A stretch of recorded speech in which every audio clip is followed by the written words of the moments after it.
Alright, magandang araw po sa inyong lahat mga kababayan. Batang Maynila to, it's update lang tayo kay dating Pangulong Rodrigo Duterte. O mismong si Davao City Mayor Baste Duterte ang nagkonfirma na pumapayat ang kanyang amang si dating Pangulong Duterte nung siya ay bumusita dito sa The Hague, dyan po sa The Netherlands. At affected daw itong si Baste Duterte, mga kababayan. Baste Duterte na apektuhan sa pagpayat ni FPRRD.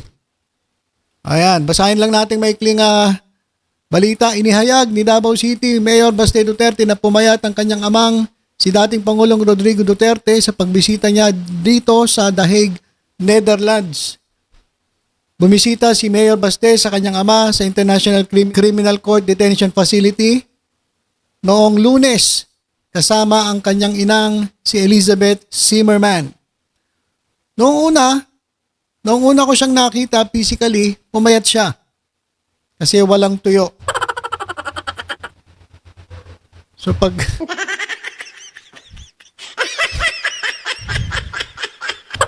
kapag kumain ka pala ng tuyo, hindi ka papayat. Ganun ba yun? Hindi, baka ibig sabihin ni Baste, ganado kumain itong si former president kapag tuyo ang ulam. Di ba? Kasi di ba, yung pinagmamalaki nila eh. Ito raw si dating Pangulong Rodrigo Duterte, simpleng-simple mamuhay. Simple lang kasi ang kinakain daw yan, tuyo, yung mga gulay, mga simpleng gulay. Di ba, yun ang pinagmamalaki. Sino ba yung Si Claire yung kamukha ni... Sino ba yun? Yung maingay na DDS na kasama ni ni Celis, yung mga red tagger. Sino ba yun? Si Badoy. Si Badoy. Laging pinagmamalaki ni Badoy na simpleng-simple lang mamuhay itong dating presidente. At ang pagkain lang daw niya, simpleng-simple, tuyo. Tapos, sa pagkain na, may picture pa nga, tuyo, gulay. Pero ang nangyari pala, hindi pinicturean yung lechon. Hindi pinicturean yung mga mamahaling mga hamon, yung mga kare-kare, mga crispy pata. Hindi po sila man sa picture ni Bongo. Style din ni Bongo Kunwari simple lang Pero naabo ko sila kasi may lumabas na litrato. Nung kinunan yung buong lamesa, may lechon, may hamon, may hamonado, meron talagang crispy pata. Pero ang pinakita lang nila, tuyo, gulay. Para para palabasin na simple lang. Ewan ko kung nagjo-joke lang to si Baste Duterte. So, pumayat si dating Pangulong Rodrigo Duterte dahil walang tuyo. Yan tuyo, pagkain ng yan di ba? Pagkain natin yan. Pag tuyo ang ulam mo, lagi sinasabi, mahirap ka. Pagkain mahirap di ba? So, parang pinapalabas niya, mahirap sila. Kaya pala pumunta kayo ng Davao. Walang joke yung mga mansion nila laki-laki. Nakita niya yung video na pinakita ko dati. Binidyohan nung netizen yung bahay ni Pulong Duterte. Walang yang haba ng gate mga kababayan Siguro ilang minuto bago abutin yung dulo ng gate Tapos grabe ang taas ng gate. Talagang malapalasyo. Tapos sasabihin nyo, mahirap. Porque kumakain ng tuyo, mahirap na. Nako. Ba't yung kaming pinaglolo ko? Pumayat dahil wala daw tuyo. Ito, we are Filipinos We want Filipino food. Kaya sabi ni Baste, pumayat daw. At medyo naapektuhan daw siya. Hindi naman niya sinabi kung paano siya naapektuhan. Baka nalungkot siya. Siyempre, tatay mo, nakita mo pumapayat. So, masakit talaga yun. Di ba? Masakit talaga yung makita yung tatay mo pumapayat. Sa kabila nito, ay kumpiyansa raw siya makakalaya ang ating Pangulo. Naniniwala ako na wala talagang kaso yung tatay ko. Anong tawag? Anong tawag dun sa sa crime against humanity? Yung mga libo-libo nga nagurgur dahil sa war on drugs kuno. Ewan ko kung hindi kaso yun. So I know na sooner or later he is going out. Wala silang reason to keep him there. Yan ang sabi ni Baste. Ewan ko. Kaya na lang natin itong ICC ang maghusga. Diba? Nandiyan na sa korte yan eh. So bahala na silang mag-decide kung may kaso ba talaga o wala. Kasi ang dami pong complainant eh. Kung wala namang complainant, walang kaso eh. Oh. Kaya nagkakaso kasi may nag-complain, may nagreklamo. Kaya nakakulong etong si former president.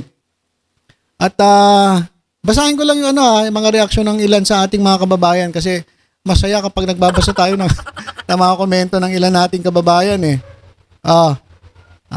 Sabi ay talaga, people power na. Sabog. Ano ba asahan mo? Wala na, upos na lang. Ganun talaga. Parang wala naman yatang tumaba na nakadetain. Tama nga naman. Meron bang nakukulong na tumataba? Pero meron eh. Meron akong kakilala na mas hiyang pa dun sa kulungan. Kasi biruin niyo mga kababayan diyan sa Bilibid, libre lahat. Di ba? Kunyari, yung isang snatcher o magdanakaw. Kaya nga nagdanakaw kasi walang makain eh. Walang mapakain sa pamilya. Napilitan gumawa ng masama. So nagdakaw. Nakakulong ngayon. Nung una ayaw pa niya, ayoko makulong. Nung nakakulong na, tumagal na, ayaw nang umuwi. Bakit? Libre lahat eh. Biruin mo. Nung nasa labas ka, wala kang makain, kinakailangan pa mang-hold up, gumawa ng katarantaduhan para makakain. Doon sa kulungan, libre almusal, tanghalian, hapunan. Libre yung pagkain. Libre pa yung board and lodging. Saan ka pa? Diba? Libre na yung board and lodging, libre na yung pagkain. At ito pinakamatindi. May bodyguard ka pa. Diba? May gwardiya ka pa. Kaya iba ayaw na magsiuwian kasi masiyang sila doon. Sa labas, hirap na hirap sila doon sa loob. Marami nakakulong dyan. Dyan yumaman sa loob. Nagpapadala ng pera doon sa kanilang mga kamag-anak. Biruin mo yan. Kaya yung iba, tumataba. Kaya lang, eto si dating Pangulong Rodrigo Duterte, na-stress kakaisip. Lalo na first time at di niya in-expect na makukulong siya. Kaya bottom line, magtiis. Merong pangaral etong ating kababayan. Akala mo naman talaga, nasilip niya. Hindi, baka nasilip naman niya.